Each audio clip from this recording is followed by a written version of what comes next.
নমস্কার। আজ 15ই জুন বিশ্ব বয়স্ক নির্যাতন সচেতনতা দিবস এবং এই দিনটি পালন করার জন্য এবং সচেতন করার জন্য আবারও চলে এসেছি মালদা জেলা আইনি পরিষেবা কর্তৃপক্ষের অফিসিয়াল ইউটিউব চ্যানেলে।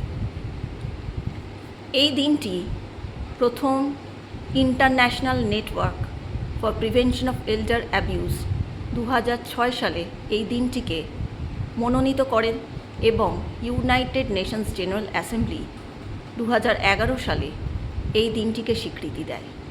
রিপোর্ট অনুসারে প্রত্যেক 6 জন বয়স্ক মানুষের মধ্যে একজন প্রতিনিয়ত নির্যাতনের শিকার হচ্ছেন।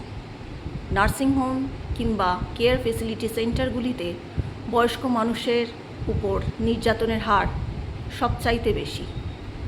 কোভিড-19 সময় এই নির্যাতনের হার বৃদ্ধি পায়। ভারতীয় সংবিধানের আর্টিকেল 21 অনুসারে প্রত্যেক মানুষের জীবন এবং ব্যক্তিগত স্বাধীনতার অধিকার রয়েছে এবং এই অধিকার অনুসারে প্রত্যেক বয়স্ক মানুষ সম্মানের সাথে বাঁচবেন, এই অধিকারও তাদের রয়েছে। Maintenance and welfare of parents and senior citizens act অনুসারে কোনো বয়স্ক মানুষ বা সিনিয়র সিটিজেন মানুষের ওপর নির্যাতন করা একটি অপরাধ। শুধু তাই নয়, কোনো বয়স্ক বা সিনিয়র সিটিজেন মানুষকে পরিত্যাগ করাও দণ্ডনীয় অপরাধ, যার জন্য 5,000 টাকা জরিমানা কিংবা 3 মাস অবধি কারাবাস হতে পারে। এই অ্যাক্ট অনুসারে প্রত্যেক বয়স্ক কিংবা সিনিয়র সিটিজেন মানুষ ভরণ পোষণ পাবেন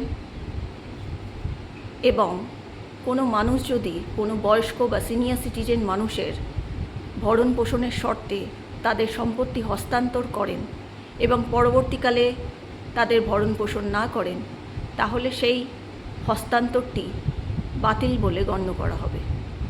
এই অ্যাক্ট অনুসারে প্রত্যেক সাব ডিভিশনে একটি করে ট্রাইব্যুনাল থাকবে, যেখানে এই সমস্যার বিচার করা হবে। এছাড়াও ভারতীয় নাগরিক সুরক্ষা সংহিতা অনুসারে ছেলে কিংবা মেয়ে তাদের বাবা মা যদি নিজেদের ভরণ পোষণ করতে সক্ষম না হন বা তাদের যদি আয় না থেকে থাকে, তাহলে সেই বাবা মার ভরণ পোষণ করবেন। যদি সেই ছেলে মেয়ে বাবা মায়ের ভরণ পোষণ না করেন, তাহলে বাবা মা ভরণ পোষণের দাবিতে মেনটেন্যান্স মামলা করতে পারেন। এছাড়াও protection of women from domestic violence act অনুসারে যদি কোনো মায়ের ওপর ডোমেস্টিক ভায়োলেন্স হয়ে থাকে, তাহলে সেই মা নিজের ছেলে এবং আত্মীয় স্বজনের বিরুদ্ধে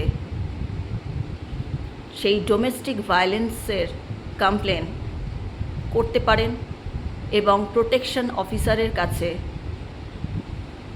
প্রোটেকশনের দাবিতে পিটিশন করতে পারেন।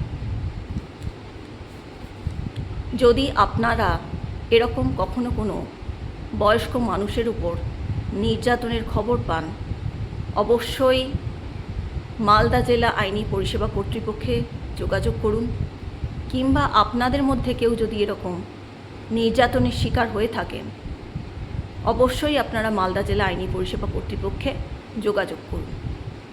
আমাদের মালদা জেলা আইনি পরিষেবার কর্তৃপক্ষের ঠিকানা হলো বিকল্প বিরোধ নিষ্পত্তি কেন্দ্র, মালদা আদালত চত্বর, 3য় তল, মালদা, পিনকোড 732101।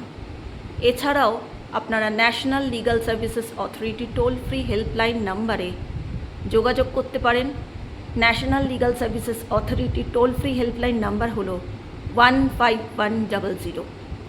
এছাড়াও national helpline number for senior citizen, অর্থাৎ সিনিয়র সিটিজেনদের জন্য যে ন্যাশনাল হেল্পলাইন নাম্বার আছে, আপনারা সেখানেও যোগাযোগ করতে পারেন। সেই নাম্বারটি হলো 14567। আবারও বলি, 14567। এছাড়াও ন্যাশনাল লিগ্যাল সার্ভিসেস অথরিটির সিনিয়র সিটিজেন স্কিম অনুসারে সিনিয়র সিটিজেন বা বয়স্ক মানুষরা আইনি পরিষেবা পাবেন। সেই আইনি পরিষেবা নেওয়ার জন্য আপনারা অবশ্যই মালদা জেলা আইনি পরিষেবা কর্তৃপক্ষে যোগাযোগ করুন। শুধু তাই নয়, আপনাদের যে কোনো রকম আইনি পরিষেবা পাওয়ার জন্য বিনামূল্যে আপনারা আইনি পরিষেবা কর্তৃপক্ষে যোগাযোগ করুন। আজকের মতো এ পর্যন্তই। নমস্কার।